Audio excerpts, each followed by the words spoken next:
ਵਾਹਿਗੁਰੂ ਜੀ ਕਾ ਖਾਲਸਾ, ਵਾਹਿਗੁਰੂ ਜੀ ਕੀ ਫਤਿਹ ਜੀ। ਸਵਾਗਤ ਹੈ ਜੀ ਤੁਹਾਡਾ ਸਾਰਿਆਂ ਦਾ ਆਨਲਾਈਨ ਗੁਰਮਤਿ ਕਲਾਸ ਵਿੱਚ। ਅੱਜ ਅਸੀਂ ਰਾਮਕਲੀ ਦੀ ਵਾਰ ਦੀ ਵਿਚਾਰ ਆਰੰਭ ਕਰਾਂਗੇ। ਇਹ ਵਾਰ ਸਾਹਿਬ ਸ੍ਰੀ ਗੁਰੂ ਅਮਰਦਾਸ ਜੀ ਦੀ ਉਚਾਰਨ ਕੀਤੀ ਹੋਈ ਹੈ ਔਰ ਆਦਿ ਸ੍ਰੀ ਗੁਰੂ ਗ੍ਰੰਥ ਸਾਹਿਬ ਜੀ ਦੇ ਪਾਵਨ ਅੰਗ 947 ਤੇ ਅੰਕਿਤ ਹੈ। ਇੱਕ ਓੰਕਾਰ ਸਤ ਗੁਰ ਪ੍ਰਸਾਦ, ਰਾਮਕਲੀ ਕੀ ਵਾਰ ਮਹਿਲਾ ਤੀਜਾ। ਇੱਕ ਓੰਕਾਰ ਦਾ ਭਾਵ ਹੈ ਇੱਕ ਸਰਬ ਵਿਆਪਕ ਪਰਮ ਸੱਤਿਆ, ਜਿਸ ਕਰਕੇ ਸੰਸਾਰ ਦੀ ਉਤਪत्ति, ਲੈਤਾ, ਪਾਲਣਾ ਔਰ ਸੰਚਾਲਨ ਹੋ ਰਹੀ ਹੈ, ਜੋ ਸਰਬ ਵਿਆਪਕ ਹੈ ਤੇ ਸਾਰਾ ਦਿਸਦਾ ਜਗਤ ਜਿਸ ਦਾ ਪ੍ਰਤੱਖ ਰੂਪ ਹੈ। ਸਤ ਤੋਂ ਭਾਵ ਉਹ ਸदैव ਹੈ, ਅਬਿਨਾਸ਼ੀ ਹੈ ਤੇ ਐਸੇ ਪ੍ਰਭੂ ਦੇ ਨਾਲ ਜੋ ਸਾਂਝ ਬਣਦੀ ਹੈ, ਗੁਣਾਂ ਦੀ ਸਾਂਝ ਬਣਦੀ ਹੈ, ਰਜਾ ਦੀ ਸਮਝ ਆਉਂਦੀ ਹੈ, ਜਾਂ ਉਹਨਾਂ ਗੁਣਾਂ ਦੇ ਅਸੀਂ ਧਾਰਨੀ ਹੋ ਸਕਦੇ ਹਾਂ ਜਾਂ ਰੱਬ ਵਿੱਚ ਸਮਾ ਸਕਦੇ ਹਾਂ, ਉਹਦੇ ਵਾਸਤੇ ਸਾਧਨ ਹੈ ਗੁਰ ਪ੍ਰਸਾਦ। ਗੁਰੂ ਦੀ ਕਿਰਪਾ ਰਾਹੀਂ, ਯਾਨੀ ਗੁਰੂ ਦੇ ਗਿਆਨ ਰਾਹੀਂ, ਗੁਰੂ ਦੇ ਦੱਸੇ ਰਾਹਾਂ ਤੇ ਚੱਲ ਕੇ ਐਸੇ ਪ੍ਰਭੂ ਦੀ ਸਾਨੂੰ ਸੂਝ ਸਮਝ ਮਿਲਦੀ ਹੈ ਔਰ ਮਿਲਾਪ ਹਾਸਲ ਹੁੰਦਾ ਹੈ। ਰਾਮਕਲੀ ਕੀ ਵਾਰ ਮਹਿਲਾ ਤੀਜਾ। ਰਾਗ ਰਾਮਕਲੀ ਦੀ ਇਹ ਵਾਰ ਜਿਹੜੀ ਹੈ ਸਾਹਿਬ ਸ੍ਰੀ ਗੁਰੂ ਅਮਰਦਾਸ ਜੀ ਦੀ ਉਚਾਰਨ ਕੀਤੀ ਹੋਈ ਹੈ। ਵਾਰ ਦੇ ਅੰਦਰ ਜੋ ਪੌੜੀਆਂ ਨੇ ਉਹ ਸਾਰੀਆਂ ਪੌੜੀਆਂ ਗੁਰੂ ਅਮਰਦਾਸ ਜੀ ਦੀਆਂ, ਕਿਉਂਕਿ ਵਾਰ ਪੌੜੀਆਂ ਨੂੰ ਕਹਿੰਦੇ ਨੇ। ਜਿਸ ਵੀ ਗੁਰੂ ਸਾਹਿਬ ਜੀ ਦੀ ਵਾਰ ਹੋਏਗੀ ਉਹ ਪੌੜੀਆਂ ਉਸ ਗੁਰੂ ਸਾਹਿਬ ਜੀ ਦੀਆਂ ਉਚਾਰਨ ਕੀਤੀਆਂ ਹੋਣਗੀਆਂ। ਤਾਂ ਇਸ ਵਾਰ ਦੇ ਅੰਦਰ ਜੋ ਪੌੜੀਆਂ ਨੇ ਉਹ ਸਾਹਿਬ ਸ੍ਰੀ ਗੁਰੂ ਅਮਰਦਾਸ ਜੀ ਦੀਆਂ ਉਚਾਰਨ ਕੀਤੀਆਂ ਨੇ। ਤੇ ਜੇ ਕਿਸੇ ਵਾਰ ਦੇ ਅੰਦਰ ਕਿਸੇ ਹੋਰ ਗੁਰੂ ਸਾਹਿਬ ਜੀ ਦੀ ਪੌੜੀ ਆਂਦੀ ਹੈ ਤਾਂ ਉਹਦੇ ਅੱਗੇ ਲਿਖ ਦਿੱਤਾ ਜਾਂਦਾ ਹੈ ਪੌੜੀ ਮਹਿਲਾ, ਅੱਗੇ ਚੌਥਾ, ਪੰਜਵਾਂ ਜਾਂ ਜਿਸ ਵੀ ਗੁਰੂ ਸਾਹਿਬ ਜੀ ਦੀ ਪੌੜੀ ਹੁੰਦੀ ਹੈ ਉੱਥੇ ਵੱਖਰਾ ਇਸ਼ਾਰਾ ਦੇ ਦਿੱਤਾ ਜਾਂਦਾ ਹੈ। ਜੋਧ ਹੈ ਵੀਰੈ ਪੂਰਬਾਣੀ ਕੀ ਧੁਨੀ। ਤਾਂ ਜਿਵੇਂ ਕਿ ਅਸੀਂ ਪਹਿਲਾਂ ਵੀ ਵਿਚਾਰ ਕਰ ਚੁੱਕੇ ਹਾਂ, ਇਹ ਜੋ ਧੁਨਾਂ ਨੇ ਸਾਹਿਬ ਸ੍ਰੀ ਗੁਰੂ ਅਰਜਨ ਪਾਤਸ਼ਾਹ ਜੀ ਨੇ ਹੀ ਵਾਰਾਂ ਦੇ ਨਾਲ ਅੰਕਿਤ ਕੀਤੀਆਂ ਸਨ। ਜੋਧ ਹੈ ਵੀਰੈ ਪੂਰਬਾਣੀ ਕੀ ਧੁਨੀ, ਇਹਨੂੰ ਧਿਆਨ ਨਾਲ ਸਮਝ ਲੈਣਾ। ਜੋਧਾ ਅਤੇ ਵੀਰਾ ਇਹ ਦੋ ਭਰਾ ਸਨ ਜੋ ਪੂਰਵਾਨ ਇੱਕ ਰਾਜਪੂਤ ਦੇ ਬਹਾਦਰ ਪੁੱਤਰ ਸਨ। ਇਹ ਇੰਗਲੈਂਡ ਦੇ ਰਾਬਨ ਹੁੱਡ ਵਾਂਗ ਲੱਖੀ ਜੰਗਲ ਵਿੱਚ ਰਹਿੰਦੇ ਸਨ। ਅਕਬਰ ਇਹਨਾਂ ਨੂੰ ਮਤੀ ਕਰਨਾ ਚਾਹੁੰਦਾ ਸੀ। ਉਹਨਾਂ ਨੇ ਕਿਹਾ ਕਿ ਅਸੀਂ ਅਣਖ ਵਾਲੇ ਰਾਜਪੂਤ ਹਾਂ, ਕੋਈ ਉਹਨਾਂ ਕਮਜ਼ੋਰਾਂ ਵਾਂਗ ਨਹੀਂ ਹਾਂ ਜੋ ਧੀਆਂ ਦੇ ਕੇ ਉਹਦੀ ਗੁਲਾਮੀ ਕਰਨਾ ਚਾਹੁੰਦੇ ਨੇ। ਅਕਬਰ ਨੇ ਇਹਨਾਂ ਤੇ ਚੜ੍ਹਾਈ ਕਰ ਦਿੱਤੀ। ਇਹ ਬੜੀ ਬਹਾਦਰੀ ਦੇ ਨਾਲ ਲੜੇ ਔਰ ਕੱਟ ਵੱਢ ਕੇ ਮਾਰੇ ਗਏ। ਢਾਡੀਆਂ ਨੇ ਇਹਨਾਂ ਦੀ ਬਹਾਦਰੀ ਦੀ ਵਾਰ ਬਣਾਈ, ਜਿਸ ਦਾ ਨਮੂਨਾ ਇਹ ਪੰਜ ਤੁਕੀ ਪੌੜੀ ਹੈ। ਇਹ ਪੰਜ ਤੁਕੀ ਪੌੜੀ ਜੋ ਮੈਂ ਆਪ ਨੂੰ ਸਰਵਣ ਕਰਾ ਰਿਹਾ। ਜੋਧੇ ਵੀਰ ਕੁਰਬਾਨੀਏ ਦੋ ਗੱਲਾਂ ਕਰੀਨ ਕਰਾਰੀਆਂ, ਫੌਜਾਂ ਚਾੜੀਆਂ ਬਾਦਸ਼ਾਹ ਅਕਬਰ ਨੇ ਭਾਰੀਆਂ, ਸਨਮੁਖ ਹੋਏ ਰਾਜਪੂਤ ਸ਼ੁਤਰੀ ਰਣਕਾਰੀਆਂ, ਇੰਦਰ ਸਣੇ ਅਪਛਰਾ ਮਿਲ ਕਰਨ ਜੁਹਾਰੀਆਂ, ਇਹੀ ਕੀਤੀ ਜੋਧ ਵੀਰ ਪਾਤਸ਼ਾਹੀ ਗੱਲਾਂ ਸਾਰੀਆਂ। ਤਾਂ ਜਿਸ ਤਰਜ਼ ਤੇ ਇਹ ਵਾਰ ਗਾਈ ਗਈ ਜੋਧੇ ਵੀਰੇ ਦੀ, ਉਸੇ ਤਰਜ਼ ਦੇ ਉੱਤੇ ਗੁਰੂ ਸਾਹਿਬ ਜੀ ਨੇ ਇਸ ਵਾਰ ਦੀਆਂ ਪੌੜੀਆਂ ਨੂੰ ਗਾਉਣ ਦੀ ਹਿਦਾਇਤ ਕੀਤੀ ਹੈ। ਸ਼ਲੋਕ ਮਹਿਲਾ ਤੀਜਾ। ਸਤਿਗੁਰ ਸਹਿਜੇ ਦਾ ਖੇਤ ਹੈ ਜਿਸ ਨੂੰ ਲਾਏ ਭਾਉ। ਸਹਿਜੇ ਦਾ ਮਤਲਬ ਆਤਮਿਕ ਅਡੋਲਤਾ, ਪਰਮ ਸ਼ਾਂਤੀ। ਜੋ ਸਤਿਗੁਰੂ ਹੈ ਉਹ ਸਹਿਜ ਦਾ, ਸ਼ਾਂਤੀ ਦਾ ਮਾਨੋ ਇੱਕ ਖੇਤ ਹੈ।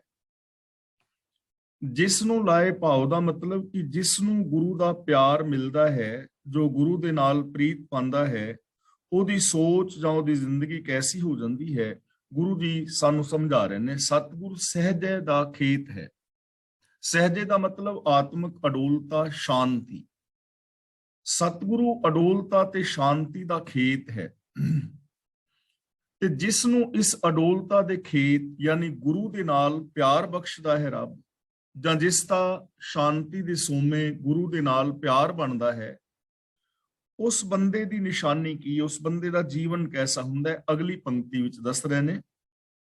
ਕਿ ਉਹ ਇਨਸਾਨ ਜਿਸ ਦਾ ਸ਼ਾਂਤੀ ਦੇ ਸੋਮੇ ਗੁਰੂ ਦੇ ਨਾਲ ਪਿਆਰ ਹੁੰਦਾ ਹੈ, ਨਾਉ ਬੀਜੇ ਨਾਉ ਉਗਵੇ, ਨਾਉ ਬੀਜੇ ਨਾਉ ਉਗਵੈ, ਨਾਮੇ ਰਹਿ ਸਮਾਏ। ਨਾਉ ਦਾ ਮਤਲਬ ਪ੍ਰਭੂ ਦੀ ਸਿਫਤ ਸਲਾਹ, ਬੀਜੇ ਦਾ ਮਤਲਬ ਬੀਜਦਾ ਹੈ, ਉਗਵੇ ਦਾ ਮਤਲਬ ਉਗਦਾ ਹੈ, ਸਮਾਏ ਦਾ ਮਤਲਬ ਸਮਾਇਆ ਰਹਿੰਦਾ ਹੈ। ਤਾਂ ਜਿਸ ਦਾ ਗੁਰੂ ਦੇ ਨਾਲ ਪਿਆਰ ਬਣਦਾ ਹੈ, ਉਹ ਪ੍ਰਭੂ ਦੇ ਸਿਫਤ ਸਲਾਹ ਦੇ ਬੀਜ ਬੀਜਦਾ ਹੈ ਆਪਣੇ ਹਿਰਦੇ ਵਿੱਚ, ਆਪਣੀ ਸੋਚ ਅੰਦਰ। ਨਾਉ ਉਗਵੇ, ਉਹਦੇ ਅੰਦਰੋਂ ਸਿਫਤ ਸਲਾਹ ਰੱਬੀ ਗੁਣ ਹੀ ਪੈਦਾ ਹੁੰਦੇ ਨੇ। ਨਾਮੇ ਰਹਿ ਸਮਾਏ, ਉਹ ਪ੍ਰਭੂ ਦੀ ਸਿਫਤ ਸਲਾਹ ਦੇ ਅੰਦਰ ਹੀ ਸਮਾਇਆ ਰਹਿੰਦਾ। ਯਾਨੀ ਜਿਸ ਦਾ ਗੁਰੂ ਦੇ ਨਾਲ ਪਿਆਰ ਹੁੰਦਾ ਹੈ, ਉਹ ਇਨਸਾਨ ਰੱਬੀ ਹੁਕਮ ਦੇ ਅੰਦਰ ਜ਼ਿੰਦਗੀ ਗੁਜ਼ਾਰਦਾ ਹੈ, ਆਪਣੇ ਅੰਦਰ ਰੱਬੀ ਗੁਣਾਂ ਨੂੰ ਵਸਾਉਂਦਾ ਹੈ। ਰੱਬੀ ਗੁਣ ਹੀ ਉਹਦੇ ਚੋਂ ਪ੍ਰਗਟ ਹੁੰਦੇ ਨੇ ਔਰ ਰੱਬੀ ਗੁਣਾਂ ਦੇ ਅੰਦਰ ਹੀ ਉਹ ਸਮਾਇਆ ਰਹਿੰਦਾ ਹੈ। ਮਤਲਬ ਕਿ ਮਨ, ਬਚਨ ਔਰ ਕਰਮ ਕਰਕੇ ਉਹ ਇਨਸਾਨ ਰੱਬੀ ਗੁਣਾਂ ਦੇ ਨਾਲ ਜੁੜਿਆ ਰਹਿੰਦਾ ਹੈ, ਜਿਸ ਦਾ ਸਤਿਗੁਰ ਦੇ ਨਾਲ ਪਿਆਰ ਹੁੰਦਾ ਹੈ। ਹਉਮੈ ਇਹੋ ਬੀਜ ਹੈ, ਸਹਸਾ ਗਿਆ ਵਿਲਾਏ। ਬੀਜ ਦਾ ਮਤਲਬ ਇੱਥੇ ਹੈ ਮੁੱਢ, ਮੂਲ। ਗਿਆ ਵਿਲਾਏ ਦਾ ਮਤਲਬ ਦੂਰ ਹੋ ਜਾਂਦਾ ਹੈ। ਹੁਣ ਜਿੰਨੇ ਵੀ ਸਾਡੇ ਸੰਸੇ ਨੇ, ਭਰਮ ਨੇ, ਵਹਿਮ ਨੇ, ਸਹਿਮ ਨੇ, ਇਹਨਾਂ ਸਾਰਿਆਂ ਦਾ ਜੋ ਸੰਸਿਆਂ ਦਾ ਮੂਲ ਮੁੱਢ ਹੈ, ਉਹ ਬੰਦੇ ਦੀ ਈਗੋ ਹੈ, ਬੰਦੇ ਦੀ ਹਉਮੈ ਹੈ। ਹਉਮੈ ਇਹੋ ਬੀਜ ਹੈ। ਇਹ ਜੋ ਸੰਸਿਆਂ ਦਾ ਮੂਲ ਹਉਮੈ ਹੈ, ਉਹ ਗੁਰੂ ਦੇ ਪਿਆਰੇ ਸਿੱਖ ਵਿੱਚ ਨਹੀਂ ਹੁੰਦੀ। ਜਿਹਦਾ ਪਿਆਰ ਗੁਰੂ ਨਾਲ ਹੈ, ਜੋ ਰੱਬੀ ਰਜਾ ਵਿੱਚ ਤੁਰਦਾ ਹੈ, ਉਸ ਦੇ ਅੰਦਰ ਹਉਮੈ ਨਹੀਂ ਹੈ। ਉਹ ਆਪ ਖੁਦਰਾ ਨਹੀਂ ਹੈ, ਉਹ ਰੱਬੀ ਰਜਾ ਦੇ ਵਿੱਚ ਤੁਰਨ ਵਾਲਾ ਹੈ। ਰੱਬੀ ਰਜਾ ਦੇ ਵਿੱਚ ਤੁਰਨ ਵਾਲੇ ਇਨਸਾਨ ਦੇ ਅੰਦਰ ਹਉਮੈ ਹੈ ਹੀ ਨਹੀਂ ਹੈ। ਅਸੀਂ ਜਪਜੀ ਸਾਹਿਬ ਜੀ ਦੀ ਪਾਵਨ ਬਾਣੀ ਵਿੱਚ ਚੰਗੀ ਤਰ੍ਹਾਂ ਵਿਚਾਰਿਆ ਸੀ, ਨਾਨਕ ਹੁਕਮੈ ਜੇ ਬੁਝੈ ਤਾਂ ਹਉਮੈ ਕਹਿ ਨਾ ਕੋਈ। ਜਿਸ ਨੂੰ ਰੱਬੀ ਰਜਾ ਦੀ ਭਾਣੇ ਦੀ ਸਮਝ ਆ ਜਾਂਦੀ ਹੈ, ਉਹ ਇਨਸਾਨ ਹੋ ਮੈਂ ਨਹੀਂ ਕਹਿੰਦਾ। ਉਹ ਇਹ ਗੱਲ ਸੋਚਦਾ ਹੀ ਨਹੀਂ ਕਿ ਮੈਂ ਜਾਂ ਕੋਈ ਹੋਰ ਰੱਬੀ ਹੁਕਮ ਤੋਂ ਬਾਹਰ ਵੀ ਕੁਝ ਕਰ ਸਕਦਾ ਹੈ। ਤਾਂ ਗੁਰੂ ਜੀ ਕਹਿੰਦੇ ਨੇ ਉਸ ਮਨੁੱਖ ਦੇ ਅੰਦਰ ਹਉਮੈ ਨਹੀਂ ਹੁੰਦੀ, ਜੋ ਹਰ ਚੀਜ਼ ਦਾ ਮੂਲ ਹੈ ਵਿਕਾਰਾਂ ਦਾ। ਇਸ ਲਈ ਸਹਸਾ ਗਿਆ ਵਿਲਾਏ। ਵਿਲਾਏ ਦਾ ਮਤਲਬ ਦੂਰ ਹੋ ਜਾਂਦਾ ਹੈ, ਗਿਆ ਵਿਲਾਏ ਦਾ ਮਤਲਬ ਦੂਰ ਹੋ ਜਾਂਦਾ ਹੈ। ਇਸ ਲਈ ਉਸ ਮਨੁੱਖ ਦੇ ਅੰਦਰੋਂ ਸਹਿਮ ਵੀ ਮੁੱਕ ਜਾਂਦਾ ਹੈ, ਉਹਦੀ ਜ਼ਿੰਦਗੀ ਚੋਂ ਸੰਸੇ ਮੁੱਕ ਜਾਂਦੇ ਨੇ, ਉਹਦੀ ਜ਼ਿੰਦਗੀ ਦੇ ਅੰਦਰ ਕੋਈ ਤੌਖਲਾ ਨਹੀਂ ਹੁੰਦਾ, ਕਿਉਂਕਿ ਉਸਨੂੰ ਅਸਲੀਅਤ ਦਾ ਪਤਾ ਹੁੰਦਾ ਹੈ। ਇਸ ਲਈ ਉਸ ਮਨੁੱਖ ਦੀ ਜ਼ਿੰਦਗੀ ਵਿੱਚੋਂ ਹਉਮੈ ਵੀ ਚਲੀ ਗਈ ਔਰ ਸੰਸੇ ਵੀ ਚਲੇ ਜਾਂਦੇ ਨੇ। ਨਾ ਕਿਛ ਬੀਜੇ ਨਾ ਉਗਵੇ, ਜੋ ਬਖਸ਼ੇ ਸੋ ਖਾਏ। ਨਾ ਕਿਛ ਬੀਜੇ, ਨਾ ਤੇ ਕੋਈ ਉਹ ਵਿਕਾਰਾਂ ਵਾਲਾ ਬੀਜ ਬੀਜਦਾ ਹੈ, ਕਿਉਂਕਿ ਉਹ ਪ੍ਰਭੂ ਦੀ ਸਿਫਤ ਸਲਾਹ ਦੇ ਵਿੱਚ ਰੁੱਝਿਆ ਹੈ, ਮਨ, ਬਚਨ ਔਰ ਕਰਮ ਕਰਕੇ। ਗੁਰੂ ਦੇ ਦੱਸੇ ਰਾਹ ਤੇ ਤੁਰਨ ਵਾਲਾ ਇਨਸਾਨ ਨਾ ਤਾਂ ਕੋਈ ਹੋਰ ਪਿਆਰ ਤੋਂ ਇਲਾਵਾ, ਸੱਚ ਤੋਂ ਇਲਾਵਾ, ਨਾ ਤਾਂ ਅੰਦਰ ਕੋਈ ਬੀਜ ਬੀਜਦਾ ਹੈ, ਸੋਚਦਾ ਵੀ ਨਹੀਂ ਉਹ, ਨਾ ਉਗਵੇ। ਤੇ ਗੁਰੂ ਦੇ ਪਿਆਰੇ ਦੇ ਅੰਦਰ ਨਾ ਹੀ ਕੋਈ ਵਿਕਾਰਾਂ ਦੇ ਬੀਜ ਪੈਦਾ ਹੁੰਦੇ ਨੇ, ਨਾ ਹੀ ਉਹਦੇ ਅੰਦਰ ਵਿਕਾਰ ਪੈਦਾ ਹੁੰਦੇ ਨੇ। ਉਹ ਇਨਸਾਨ ਕਰਦਾ ਕੀ ਹੈ? ਜੋ ਬਖਸ਼ੇ ਸੋ ਖਾਏ। ਜੋ ਬਖਸ਼ੇ ਦਾ ਮਤਲਬ ਜੋ ਪ੍ਰਭੂ ਬਖਸ਼ਦਾ ਹੈ ਉਹੀ ਉਹ ਖਾਂਦਾ ਹੈ। ਇਹ ਚੀਜ਼ ਸਮਝਣ ਵਾਲੀ ਹੈ। ਜੋ ਬਖਸ਼ੇ ਸੋ ਖਾਏ, ਜੋ ਰੱਬ ਬਖਸ਼ਦਾ ਹੈ ਉਹੀ ਉਹ ਖਾਂਦਾ ਹੈ। ਮਤਲਬ ਕਿ ਉਹ ਰੱਬੀ ਰਜਾ ਦੇ ਵਿੱਚ ਤੁਰਦਾ ਹੈ। ਉਸਨੂੰ ਪਤਾ ਹੈ ਕਿ ਰੱਬੀ ਰਜਾ ਦੇ ਅੰਦਰ ਹੀ ਮੈਨੂੰ ਸੁਖ, ਸ਼ਾਂਤੀ, ਆਨੰਦ, ਖੇੜਾ ਔਰ ਪ੍ਰਸੰਨਤਾ ਮਿਲੇਗੀ। ਉਹ ਰੱਬੀ ਰਜਾ ਤੋਂ ਉਲਟ ਨਾ ਕੁਛ ਸੋਚਦਾ ਹੈ, ਨਾ ਕੁਛ ਬੋਲਦਾ ਹੈ, ਨਾ ਕੁਛ ਕਰਦਾ ਹੈ, ਕਿਉਂਕਿ ਉਹਨੂੰ ਪਤਾ ਹੈ ਰੱਬੀ ਰਜਾ ਤੋਂ ਬਿਨਾ ਕੁਛ ਹੁੰਦਾ ਨਹੀਂ ਹੈ। ਤਾਂ ਜੋ ਪ੍ਰਭੂ ਨੇ ਬਖਸ਼ਿਆ ਹੈ, ਭਾਵ ਜੋ ਰੱਬੀ ਰਜਾ ਹੈ, ਉਹਦੇ ਅੰਦਰ ਉਹ ਜੀਵਨ ਬਤੀਤ ਕਰਦਾ ਹੈ। ਰੱਬੀ ਰਜਾ ਤੋਂ ਉਲਟ ਨਹੀਂ। ਕੋਈ ਉਹ ਵਿਕਾਰਾਂ ਦਾ ਬੀਜ ਬੀਜਦਾ ਨਹੀਂ, ਕੋਈ ਉਹ ਸੋਚਦਾ ਨਹੀਂ, ਕੁਛ ਬੋਲਦਾ ਨਹੀਂ, ਕੁਛ ਕਰਦਾ ਨਹੀਂ ਰੱਬੀ ਰਜਾ ਤੋਂ ਉਲਟ। ਤੇ ਉਹਨੂੰ ਫਿਰ ਮਿਲਦਾ ਕੀ ਹੈ? ਐਸੇ ਜੀਵਨ ਦਾ ਰਿਜ਼ਲਟ ਕੀ ਨਿਕਲਦਾ ਹੈ? ਅੰਭੈ ਸੇਤੀ ਅੰਭ ਰਲਿਆ, ਬਹੁੜ ਨਾ ਨਿਕਸਿਆ ਜਾਏ। ਅੰਬ ਦਾ ਮਤਲਬ ਹੁੰਦਾ ਹੈ ਪਾਣੀ। ਅੰਬੈ ਸੇਤੀ ਅੰਬ ਰਲਿਆ ਦਾ ਮਤਲਬ ਜਿਵੇਂ ਪਾਣੀ ਦੇ ਨਾਲ ਪਾਣੀ ਮਿਲ ਜਾਂਦਾ ਹੈ। ਬਹੁੜ ਦਾ ਮਤਲਬ ਮੁੜ ਕੇ। ਨਿਕਸਿਆ ਨਾ ਨਿਕਸਿਆ ਜਾਏ ਦਾ ਮਤਲਬ ਉਹਨੂੰ ਵੱਖਰਾ ਨਹੀਂ ਕੀਤਾ ਜਾ ਸਕਦਾ। ਜਿਵੇਂ ਦੋ ਗਲਾਸ ਅਲੱਗ-ਅਲੱਗ ਪਾਣੀ ਦੇ ਭਰੇ ਨੇ ਤੇ ਉਹਨਾਂ ਨੂੰ ਕਿਸੇ ਪਾਣੀ ਦੇ ਭਰੇ ਟੱਬ ਦੇ ਅੰਦਰ ਪਾ ਦਿੱਤਾ ਜਾਏ ਤਾਂ ਮੁੜ ਕੇ ਉਸ ਸੇਮ ਪਾਣੀ ਨੂੰ ਬਾਹਰ ਨਹੀਂ ਕੱਢਿਆ ਜਾ ਸਕਦਾ ਕਿ ਜਿਹੜਾ ਪਹਿਲੇ ਗਲਾਸ ਵਿੱਚ ਸੇਮ ਪਾਣੀ ਸੀ ਉਹਨੂੰ ਬਾਹਰ ਕੱਢ ਲਵੇ, ਉਹਨੂੰ ਬਾਹਰ ਨਹੀਂ ਕੱਢਿਆ ਜਾ ਸਕਦਾ। ਸਮੁੰਦਰ ਦੇ ਵਿੱਚ ਗਿਰੀ ਹੋਈ ਬੂੰਦ, ਸੇਮ ਬੂੰਦ ਨੂੰ ਬਾਹਰ ਨਹੀਂ ਕੱਢਿਆ ਜਾ ਸਕਦਾ। ਪਾਣੀ ਵਿੱਚ ਮਿਲ ਗਈ ਸੋ ਮਿਲ ਗਈ।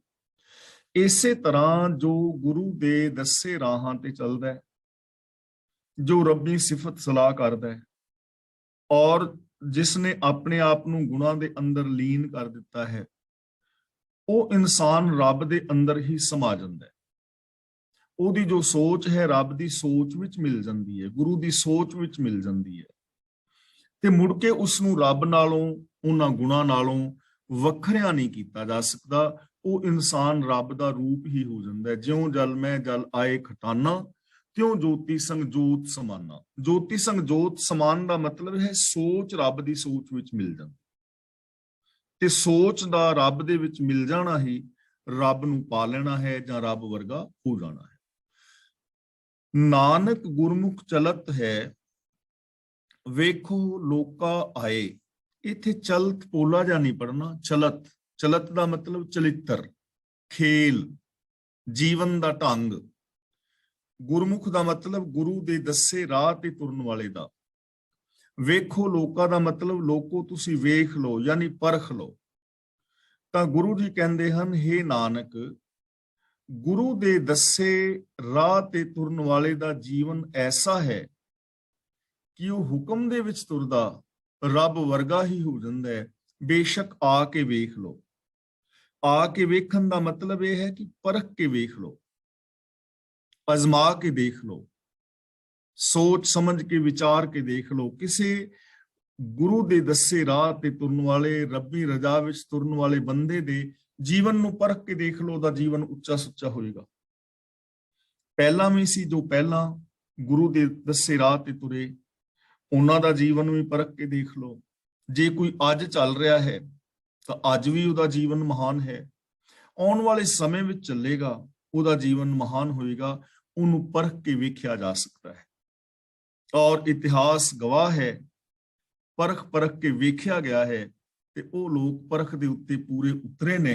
ਉਹਨਾਂ ਦਾ ਹੀ ਨਾਮ ਇਸ ਸੰਸਾਰ ਦੇ ਅੰਦਰ ਰਹਿੰਦੀ ਦੁਨੀਆ ਤੱਕ ਫਿਰ ਰਹਿੰਦਾ ਵੀ ਹੈ। ਹੁਣ ਗੁਰੂ ਜੀ ਕਹਿੰਦੇ ਨੇ ਪਰਖ ਵਾਸਤੇ ਦਿਮਾਗ ਚਾਹੀਦਾ, ਅਕਲ ਚਾਹੀਦੀ ਹੈ, ਸੂਝ ਚਾਹੀਦੀ ਹੈ, ਸਮਝ ਚਾਹੀਦੀ ਹੈ, ਕਾਮਨ ਸੈਂਸ ਚਾਹੀਦੀ ਹੈ। ਲੋਕ ਕੇ ਵੇਖੈ ਬਪੁੜਾ, ਜਿਸ ਨੂੰ ਸੋਝੀ ਨਾਹੀਂ। ਬਪੁੜਾ ਦਾ ਮੀਨਿੰਗ ਹੁੰਦਾ ਹੈ ਵਿਚਾਰਾ। ਵਿਚਾਰਾ, ਲੋਕ ਦਾ ਮਤਲਬ ਹੈ ਜਗਤ। ਲੋਕ ਕੇ ਵੇਖੈ ਬਪੁੜਾ, ਪਰ ਇਹ ਜਗਤ ਵਿਚਾਰਾ ਕੀ ਵੇਖੇ, ਇਹ ਪਰਖ ਕੀ ਕਰੇ। ਜਿਸ ਨੂੰ ਸੋਝੀ ਨਾ ਹੈ, ਜਿਹਨੂੰ ਆਪ ਹੀ ਸੂਝ ਨਹੀਂ ਹੈ, ਜਿਹਨੂੰ ਪਰਖਣ ਦੀ ਸੂਝ ਨਹੀਂ, ਜਿਹਨੂੰ ਆਪ ਸਮਝ ਨਹੀਂ, ਉਹ ਦੂਜੇ ਬੰਦੇ ਨੂੰ ਕਿਵੇਂ ਪਰਖੇਗਾ। ਉਹ ਦੂਜੇ ਬੰਦੇ ਨੂੰ ਕਿਵੇਂ ਪਰਖੇ। ਜਿਵੇਂ 2 ਮਿੰਟ ਵਾਸਤੇ ਹੈ, ਮੈਂ ਇੱਕ ਨਿੱਕੀ ਜਿਹੀ ਮਿਸਾਲ ਆਪ ਦੇ ਸਾਹਮਣੇ ਰੱਖਾਂ। ਮੰਨ ਲਓ ਅਸੀਂ ਕੋਈ ਹਸਪੀਟਲ ਬਣਾਉਂਦੇ ਹਾਂ ਤੇ ਅਸੀਂ ਉਸ ਹਸਪੀਟਲ ਦੇ ਅੰਦਰ ਕੋਈ ਡਾਕਟਰ ਨਿਯੁਕਤ ਕਰਨਾ ਹੈ ਤੇ ਹੁਣ ਅਸੀਂ ਪਰਖਣ ਬਹਿ ਜਾਈਏ, ਮੈਂ ਪਰਖਣ ਬਹਿ ਜਾਵਾਂ ਜਾਂ ਤੁਸੀਂ ਪਰਖਣ ਲੱਗ ਜਾਓ, ਤਾਂ ਅਸੀਂ ਕੀ ਪਰਖਾਂਗੇ ਡਾਕਟਰ ਨੂੰ? ਕਿਉਂਕਿ ਨਾ ਤੇ ਸਾਨੂੰ ਉਹਦੀ ਲੈਂਗੁਏਜ ਆਉਂਦੀ ਹੈ, ਨਾ ਸਾਨੂੰ ਬਿਮਾਰੀਆਂ ਬਾਰੇ ਪਤਾ ਹੈ, ਨਾ ਸਾਨੂੰ ਦਵਾਈਆਂ ਬਾਰੇ ਪਤਾ ਹੈ। ਦਵਾਈਆਂ ਕਿਵੇਂ ਕੰਮ ਕਰਦੀਆਂ ਨੇ, ਬਿਮਾਰੀਆਂ ਕਿਉਂ ਪੈਦਾ ਹੋ ਜਾਂਦੀਆਂ ਨੇ, ਦਵਾਈਆਂ ਨਾਲ ਉਹਨਾਂ ਨੂੰ ਦੂਰ ਕਿਵੇਂ ਕੀਤਾ ਜਾ ਸਕਦਾ, ਸਾਨੂੰ ਤਾਂ ਕੋਈ ਸੂਝ ਸਮਝ ਹੈ ਹੀ ਨਹੀਂ। ਤਾਂ ਮੈਂ ਡਾਕਟਰ ਨੂੰ ਕੀ ਪਰਖਾਂਗਾ? ਪਰਖ ਨਹੀਂ ਹੈ ਨਾ। ਤਾਂ ਗੁਰੂ ਪਾਤਸ਼ਾਹ ਜੀ ਕਹਿੰਦੇ ਨੇ ਹੁਣ ਜਿਸ ਨੂੰ ਸੂਝ ਹੀ ਨਹੀਂ, ਉਹ ਉਸ ਨੂੰ ਪਰਖ ਕੀ ਕਰੇਗਾ। ਔਰ ਅੱਜ ਹਕੀਕਤ ਇਹ ਹੈ ਕਿ ਜੋ ਧਰਮ ਹੈ ਨਾ, ਇਹ ਬਹੁਤੇ ਉਹਨਾਂ ਲੋਕਾਂ ਦੇ ਹੱਥਾਂ ਦੇ ਵਿੱਚ ਜਿਨ੍ਹਾਂ ਨੂੰ ਧਰਮ ਦੀ ਪਰਖ ਹੀ ਨਹੀਂ ਹੈ, ਜਿਨ੍ਹਾਂ ਦੇ ਕੋਲ ਧਰਮ ਦੀ ਪਰਿਭਾਸ਼ਾ ਨਹੀਂ ਹੈ। ਇੱਥੇ ਦੁਖਾਂਤ ਹੈ ਮਨੁੱਖ ਦਾ। ਇਧਰ ਧਿਆਨ ਦੇਣ ਦੀ ਲੋੜ ਹੈ, ਕਿਉਂਕਿ ਗੁਰੂ ਦੇ ਗਿਆਨ ਨੂੰ ਸਮਝਣ ਦੀ ਜ਼ਰੂਰਤ ਹੈ। ਪਾਣੀ ਨੂੰ ਸਮਝਣ ਦੀ ਲੋੜ ਹੈ, ਤਾਂ ਅਸੀਂ ਉਸ ਜੀਵਨ ਨੂੰ ਪਰਖ ਸਕਦੇ ਹਾਂ, ਉਹਦੀ ਸੋਚ ਨੂੰ ਪਰਖ ਸਕਦੇ ਹਾਂ। ਗੱਲ ਤਾਂ ਸੋਚ ਦੀ ਹੁੰਦੀ ਹੈ ਨਾ। ਤਾਂ ਗੁਰੂ ਜੀ ਕਹਿੰਦੇ ਨੇ, ਜਗਤ ਵਿਚਾਰਾ ਕੀ ਪਰਖੇਗਾ ਉਹਦੀ ਸੋਚ ਨੂੰ, ਉਹਦੇ ਬਾਰੇ ਕੀ ਜਾਣੇਗਾ ਜਿਹਨੂੰ ਆਪ ਹੀ ਸੋਝੀ ਨਹੀਂ ਹੈ। ਜਿਸ ਵੇ ਖਾਲੇ ਸੋ ਵੇਖੈ, ਜਿਸ ਵਸਿਆ ਮਨ ਮਾਹੇ। ਤਾਂ ਗੁਰੂ ਜੀ ਕਹਿੰਦੇ ਨੇ, ਇਹ ਗੱਲ ਉਹੀ ਮਨੁੱਖ ਵੇਖ ਸਕਦਾ ਹੈ ਜਿਸ ਵੇ ਖਾਲੇ, ਜਿਹਨੂੰ ਪ੍ਰਭੂ ਆਪ ਸੂਝ ਬਖਸ਼ੇ। ਤੇ ਸੂਝ ਕਿਹਨੂੰ ਬਖਸ਼ਦਾ ਹੈ? ਜਿਸ ਵਸਿਆ ਮਨ ਮਾਹੇ, ਜਿਹਦੇ ਆਪਣੇ ਮਨ ਦੇ ਅੰਦਰ, ਜਿਹਦੀ ਸੋਚ ਦੇ ਅੰਦਰ ਰੱਬੀ ਗੁਣ ਵਸੇ ਹੋਣ, ਉਹ ਬੰਦਾ ਪਰਖ ਸਕਦਾ ਨਾ ਦੂਜੇ ਨੂੰ। ਜਿਸ ਦੀ ਜੈਸੀ ਸੋਚ ਹੋਵੇਗੀ, ਉਹ ਬੰਦਾ ਦੂਜੇ ਦੀ ਪਰਖ ਵੀ ਕਰ ਸਕਦਾ ਹੈ ਕਿ ਇਹ ਬੰਦਾ ਠੀਕ ਹੈ, ਗਲਤ ਹੈ, ਜਾਂ ਇਹਨੇ ਕਿੰਨੀ ਮਹਾਨ ਘਾਲਨਾ ਘਾਲੀ ਹੈ। ਉਸ ਘਾਲਨਾ ਨੂੰ ਉਹ ਸਮਝ ਸਕਦਾ ਹੈ ਜਿਸ ਬੰਦੇ ਨੇ ਆਪਣੇ ਮਨ ਦੇ ਅੰਦਰ ਰੱਬੀ ਗੁਣਾਂ ਨੂੰ ਵਸਾਇਆ ਹੈ। ਮੰਨ ਲਓ ਸਪੋਜ਼ ਮੈਂ ਫਿਰ ਡਾਕਟਰ ਦਾ ਹੀ ਪ੍ਰਮਾਣ ਲੈ ਕੇ ਗੱਲ ਕਰਾਂ, ਤਾਂ ਇੱਕ ਡਾਕਟਰ ਜਿਹੜਾ ਹੈ ਉਹ ਦੂਜੇ ਡਾਕਟਰ ਨੂੰ ਸਮਝ ਸਕਦਾ ਹੈ, ਕਿਉਂਕਿ ਉਹਨੇ ਆਪ ਮਿਹਨਤ ਕੀਤੀ ਹੈ। ਉਹਨੂੰ ਪਤਾ ਹੈ ਕਿ ਕਿੰਨੀ ਪੜ੍ਹਾਈ ਕਰਨੀ ਪੈਂਦੀ ਹੈ, ਕਿੰਨੀ ਮਿਹਨਤ ਕਰਨੀ ਪੈਂਦੀ ਹੈ। ਉਹਦੀ ਮਿਹਨਤ ਦੀ ਵੈਲਿਊ ਨੂੰ ਉਹ ਬੰਦਾ ਪਾ ਸਕਦਾ ਜਿਹਨੇ ਆਪ ਉਸ ਟਾਈਪ ਦੀ ਮਿਹਨਤ ਕੀਤੀ ਹੋਵੇ। ਤੇ ਜਿੰਨੇ ਮਿਹਨਤ ਹੀ ਨਹੀਂ ਕੀਤੀ, ਸਾਡੇ ਵਰਗੇ ਤੇ ਕਹਿੰਦੇ ਨੇ ਹਾਂ ਬਣਿਆ ਫਿਰਦਾ ਵੱਡਾ ਡਾਕਟਰ। ਇੰਨੀ ਗੱਲ ਕਹਿਣ ਨਾਲ ਸਾਨੂੰ ਕੀ ਫਰਕ ਪੈਂਦਾ? ਇਸ ਲਈ ਜਿਹੜਾ ਇਹਨਾਂ ਰਾਹਾਂ ਤੇ ਚੱਲਦੇ ਨੇ, ਜਿਨ੍ਹਾਂ ਨੇ ਆਪਣੇ ਗਿਆਨ ਇੰਦਰੀਆਂ ਨੂੰ ਕਾਬੂ ਕੀਤਾ ਹੈ, ਔਗੁਣਾਂ ਤੋਂ ਉਤਾਂ ਉੱਠੇ ਨੇ, ਗੁਣਾਂ ਦੇ ਵਿੱਚ ਜੋ ਤੁਰੇ ਨੇ, ਗੁਣਾਂ ਵਾਲੀ ਜ਼ਿੰਦਗੀ ਜੀਵੀ ਹੈ, ਉਹਨਾਂ ਨੂੰ ਫਿਰ ਪਰਖ ਹੁੰਦੀ ਹੈ, ਉਹਨਾਂ ਨੂੰ ਸਮਝ ਹੁੰਦੀ ਹੈ। ਉਹ ਫਿਰ ਉਹਦੀ ਕਦਰ ਕਰਦੇ ਨੇ, ਉਹ ਕਦਰ ਕਰਦੇ ਨੇ, ਉਹ ਫਿਰ ਸਮਝਦੇ ਨੇ ਇਸ ਚੀਜ਼ ਨੂੰ। ਨਹੀਂ ਤਾਂ ਇਸ ਦੁਨੀਆ ਦੇ ਅੰਦਰ ਗੁਣੀ ਬੰਦੇ ਦੀ ਕਦਰ ਵੀ ਕੋਈ ਨਹੀਂ ਕਰਦਾ, ਚੰਗੇ ਬੰਦੇ ਦੀ ਕਦਰ ਵੀ ਨਹੀਂ ਕਰਦਾ। ਚੰਗੇ ਬੰਦੇ ਦੀ ਕਦਰ ਉਹ ਕਰੇਗਾ ਜਿਸ ਨੂੰ ਚੰਗਿਆਈਆਂ ਬਾਰੇ ਪਤਾ ਹੈ। ਇਸੇ ਲਈ ਭਗਤ ਕਬੀਰ ਜੀ ਨੇ ਬੜੇ ਪਿਆਰ ਨਾਲ ਕਿਹਾ ਨਾ ਕਿ ਬੰਜਨ ਹਾਰੇ ਬਾਹਰਾ, ਕੌਡੀ ਬਦਲੇ ਜਾਏ। ਕਬੀਰ ਜੀ ਕਹਿੰਦੇ ਨੇ, ਮੈਂ ਵੇਖਿਆ ਹੈ ਹੀਰਾ ਹੱਟੀਆਂ ਤੇ ਵਿਕਦਾ ਫਿਰਦਾ ਹੈ, ਹੱਟੀਆਂ ਤੇ ਵਿਕਦਾ ਫਿਰਦਾ ਹੈ। ਕਿਉਂ? ਕਿਉਂਕਿ ਪਰਖ ਨਹੀਂ ਹੈ। ਤੇ ਜਦੋਂ ਪਰਖ ਹੀ ਨਹੀਂ ਤੇ ਕੌਡੀਆਂ ਦੇ ਬਦਲੇ, ਕੌਡੀਆਂ ਦੇ ਭਾਅ ਵਿਕੇਗਾ। ਇਸ ਲਈ ਇਸ ਦੁਨੀਆ ਦੇ ਅੰਦਰ ਜੋ ਚੰਗੇ ਇਨਸਾਨ ਨੇ, ਆਮ ਜੋ ਬੁਰੇ ਲੋਕ ਨੇ, ਉਹਨਾਂ ਦੀ ਕਦਰ ਨਹੀਂ ਪਾਉਂਦੇ। ਚੰਗੇ ਇਨਸਾਨ ਹੀ ਚੰਗਿਆਂ ਦੀ ਕਦਰ ਕਰਦੇ ਨੇ। ਤਾਂ ਗੁਰੂ ਜੀ ਕਹਿੰਦੇ ਨੇ, ਉਹ ਬੰਦਾ ਹੀ ਕਦਰ ਨੂੰ ਜਾਣੇਗਾ ਜਿਸ ਨੂੰ ਰੱਬ ਸੂਝ ਬਖਸ਼ਦਾ ਹੈ ਔਰ ਜਿਸ ਦੇ ਮਨ ਦੇ ਅੰਦਰ ਰੱਬੀ ਗੁਣ ਵਸੇ ਨੇ। ਮਹਿਲਾ ਤੀਜਾ। ਮਨਮੁਖ ਦੁੱਖ ਕਾ ਖੇਤ ਹੈ, ਦੁੱਖ ਬੀਜੇ ਦੁੱਖ ਖਾਏ। ਹੁਣ ਜਿੱਥੇ ਸਤਿਗੁਰ ਨੂੰ ਸੁੱਖ ਦਾ, ਸ਼ਾਂਤੀ ਦਾ, ਆਨੰਦ ਦਾ, ਖੇੜੇ ਦਾ, ਪ੍ਰਸੰਨਤਾ ਦਾ, ਸਹਿਜ ਦਾ ਖੇਤ ਦੱਸਿਆ, ਔਰ ਜਿੱਥੇ ਗੁਰੂ ਦੇ ਦੱਸੇ ਰਾਹ ਤੇ ਤੁਰਨ ਵਾਲੇ ਇਨਸਾਨ ਨੂੰ ਸੁੱਖ, ਸ਼ਾਂਤੀ, ਆਨੰਦ, ਖੇੜੇ, ਪ੍ਰਸੰਨਤਾ, ਗੁਣਾਂ ਦਾ ਔਰ ਉੱਚੀ ਸੋਚ ਦਾ ਖੇਤ ਦੱਸਿਆ ਹੈ ਕਿ ਗੁਰੂ ਦੇ ਦੱਸੇ ਰਾਹ ਤੇ ਤੁਰਨ ਵਾਲਾ ਗੁਣ ਹੀ ਬੀਜਦਾ ਹੈ, ਗੁਣ ਹੀ ਉਹ ਵੱਢਦਾ ਹੈ, ਗੁਣਾਂ ਵਾਲੀ ਜ਼ਿੰਦਗੀ ਜੀਂਦਾ ਹੈ। ਹੁਣ ਦੂਜੇ ਪਾਸੇ ਹੈ ਮਨਮੁਖ। ਮਨਮੁਖ ਦਾ ਮਤਲਬ ਆਪ ਖੁਦਰਾ ਮਨੁੱਖ, ਜੋ ਰੱਬੀ ਰਜਾ ਵਿੱਚ ਨਹੀਂ ਤੁਰਦਾ, ਜੋ ਗੁਰੂ ਦੇ ਦੱਸੇ ਰਾਹਾਂ ਤੇ ਨਹੀਂ ਤੁਰਦਾ, ਜੋ ਗੁਰੂ ਦੇ ਗਿਆਨ ਮੁਤਾਬਕ ਜ਼ਿੰਦਗੀ ਨਹੀਂ ਜੀਂਦਾ। ਹੁਣ ਉਹਦੀ ਗੱਲ ਕਰਦੇ ਨੇ। ਮਨਮੁਖ ਦੁੱਖ ਕਾ ਖੇਤ ਹੈ, ਦੁੱਖ ਬੀਜੇ ਦੁੱਖ ਖਾਏ। ਜੋ ਮਨ ਦੇ ਪਿੱਛੇ ਤੁਰਨ ਵਾਲਾ ਆਪ ਖੁਦਰਾ ਮਨੁੱਖ ਹੈ, ਉਹ ਮਾਨੋ ਦੁੱਖ ਦੀ ਪੈਲੀ ਹੈ, ਦੁੱਖ ਦੀ ਭੂਮੀ ਹੈ, ਦੁੱਖ ਦਾ ਖੇਤ ਹੈ। ਤੇ ਉਸ ਦੁੱਖ ਦੇ ਖੇਤ ਦੇ ਅੰਦਰ ਦੁੱਖ ਬੀਜੇ, ਦੁਖਦਾਈ ਬੀਜ ਬੀਜ ਰਿਹਾ ਹੈ। ਲੋਭ, ਮੋਹ, ਹੰਕਾਰ ਦੇ ਜਿਹੜੇ ਦੁੱਖ ਦੇਣ ਵਾਲੇ ਨੇ, ਤੇ ਦੁੱਖ ਦੇਣ ਵਾਲੇ ਬੀਜਾਂ ਤੋਂ ਫਿਰ ਦੁੱਖ ਪੈਦਾ ਹੁੰਦਾ ਹੈ ਤੇ ਦੁੱਖ ਹੀ ਉਹ ਖਾਂਦਾ ਹੈ, ਦੁੱਖ ਹੀ ਭੋਗਦਾ ਹੈ। ਮਨ ਦੇ ਪਿੱਛੇ ਜੋ ਤੁਰਦਾ ਹੈ, ਸਮਝ ਲਓ ਉਹ ਦੁੱਖਾਂ ਦੀ ਪੈਲੀ ਹੈ, ਜਿਸ ਵਿੱਚ ਉਹ ਦੁੱਖ ਹੀ ਬੀਜਦਾ ਹੈ ਔਰ ਦੁੱਖ ਦਾ ਹੀ ਫਲ ਵੱਢਦਾ ਹੈ, ਖਾਂਦਾ ਹੈ, ਦੁੱਖ ਹੀ ਭੋਗਦਾ ਹੈ। ਹੁਣ ਇੱਥੇ ਇਹ ਨਹੀਂ ਕਿ ਰੱਬ ਉਸ ਨੂੰ ਦੁੱਖ ਦੇ ਰਿਹਾ ਹੈ। ਖੇਤ ਦੇ ਅੰਦਰ ਜੋ ਕੁਛ ਤੁਸੀਂ ਬੀਜੋਗੇ, ਖੇਤ ਨੇ ਉਹੀ ਕੁਛ ਪੈਦਾ ਕਰਨਾ ਹੈ। ਖੇਤ ਨੇ ਤੁਹਾਨੂੰ ਇਹ ਨਹੀਂ ਕਹਿਣਾ ਵੀ ਇਹ ਬੀਜ ਨਾ ਬੀਜ, ਇਹਦੇ ਵਿੱਚੋਂ ਤੈਨੂੰ ਦੁੱਖ ਮਿਲੇਗਾ, ਇਹ ਬੀਜ ਤੇਰੇ ਵਾਸਤੇ ਲਾਹੇਵੰਦ ਨਹੀਂ। ਖੇਤ ਨੇ ਜਿਹੜਾ ਬੀਜ ਉਹਦੇ ਵਿੱਚ ਬੀਜੋਗੇ ਉਹਨੇ ਪੈਦਾ ਕਰ ਦੇਣਾ। ਅੰਗੂਰ ਬੀਜੋਗੇ, ਅੰਗੂਰ ਪੈਦਾ ਕਰ ਦੇਗਾ। ਕਿੱਕਰ ਬੀਜੋਗੇ, ਕਿੱਕਰ ਪੈਦਾ ਕਰ ਦੇਗਾ। ਇਸੇ ਤਰ੍ਹਾਂ ਸਾਡੀ ਇਹ ਜ਼ਿੰਦਗੀ ਹੈ, ਇਹਦੇ ਅੰਦਰ ਜੇ ਚੰਗੇ ਕਰਮ ਕਰੋਗੇ ਉਹਦਾ ਫਲ ਸੁਖ ਮਿਲ ਜਾਏਗਾ। ਜੇ ਕੋਈ ਮਾੜੇ ਕਰਮ ਕਰੇਗਾ, ਮਾੜਾ ਸੋਚੇਗਾ, ਮਾੜਾ ਬੋਲੇਗਾ, ਤਾਂ ਉਹਦਾ ਫਲ ਦੁੱਖ ਦੇ ਰੂਪ ਵਿੱਚ ਵੱਢੇਗਾ। ਤਾਂ ਗੁਰੂ ਜੀ ਕਹਿੰਦੇ ਨੇ ਜੋ ਆਪ ਖੁਦਰਾ ਮਨੁੱਖ ਹੈ ਉਹ ਇੱਕ ਦੁੱਖਾਂ ਦਾ ਖੇਤ ਹੈ, ਦੁੱਖ ਬੀਜ ਰਿਹਾ ਹੈ, ਦੁੱਖ ਉਗ ਰਹੇ ਨੇ ਔਰ ਦੁੱਖ ਹੀ ਉਪੋਗ ਰਿਹਾ ਹੈ। ਅਗਲਾ ਬਚਨ ਗੁਰੂ ਜੀ ਕਰਦੇ ਨੇ, ਦੁੱਖ ਵਿੱਚ ਜੰਮੈ ਦੁੱਖ ਮਰੈ ਹਉਮੈ ਕਰਤ ਵਿਹਾਏ। ਦੁੱਖ ਦਾ ਮਤਲਬ ਦੁੱਖ ਵਿੱਚ, ਵਿਹਾਏ ਦਾ ਮਤਲਬ ਬੀਤਦੀ ਹੈ। ਤਾਂ ਗੁਰੂ ਜੀ ਪਾਵਨ ਬਾਣੀ ਵਿੱਚ ਬਚਨ ਕਰ ਰਹੇ ਨੇ ਕਿ ਬੰਦਾ ਦੁੱਖ ਵਿੱਚ ਹੀ ਜੰਮਦਾ ਹੈ, ਜਿਹੜਾ ਮਨਮੁਖ ਹੈ, ਦੁੱਖਾਂ ਦੇ ਵਿੱਚ ਹੀ ਮਰ ਜਾਂਦਾ ਹੈ।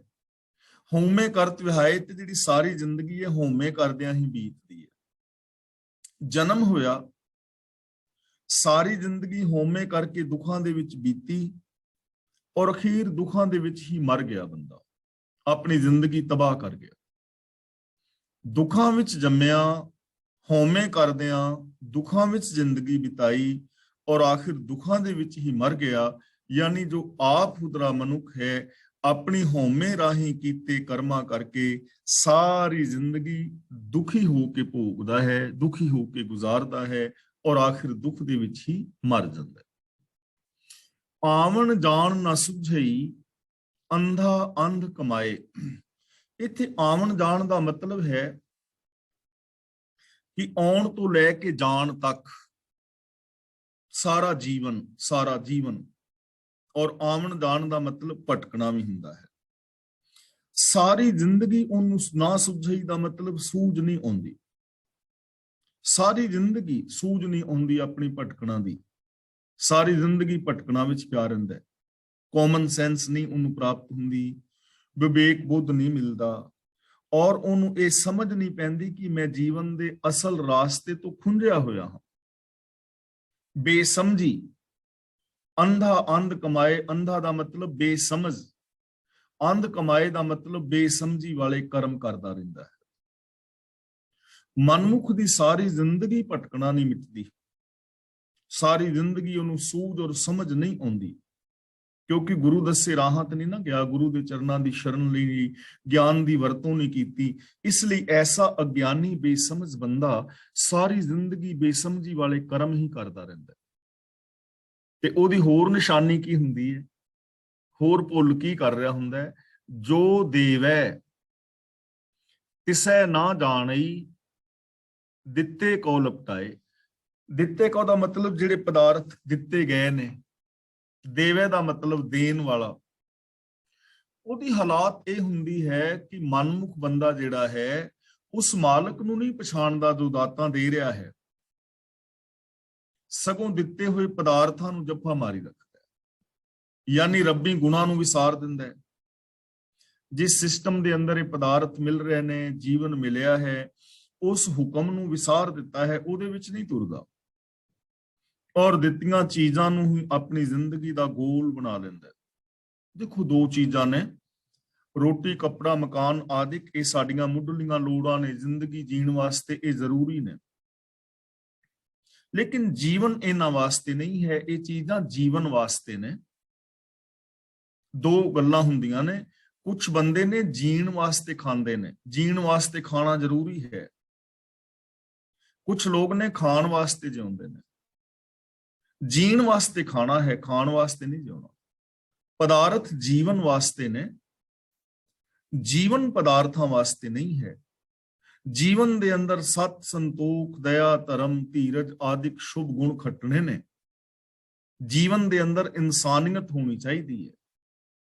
ਤਾਂ ਗੁਰੂ ਪਾਤਸ਼ਾਹ ਜੀ ਕਹਿੰਦੇ ਨੇ, ਜਿਸ ਕਰਤਾਰ ਨੇ ਇਹ ਦਾਤਾਂ ਦਿੱਤੀਆਂ ਨੇ ਉਹਦੇ ਗੁਣਾਂ ਨੂੰ ਭੁਲਾ ਲੈਂਦਾ ਹੈ ਤੇ ਕੇਵਲ ਦੁਨਿਆਵੀ ਪਦਾਰਥਾਂ ਆਦਿਕ ਦੇ ਨਾਲ ਹੀ ਲਪਟਿਆ ਰਹਿੰਦਾ ਹੈ।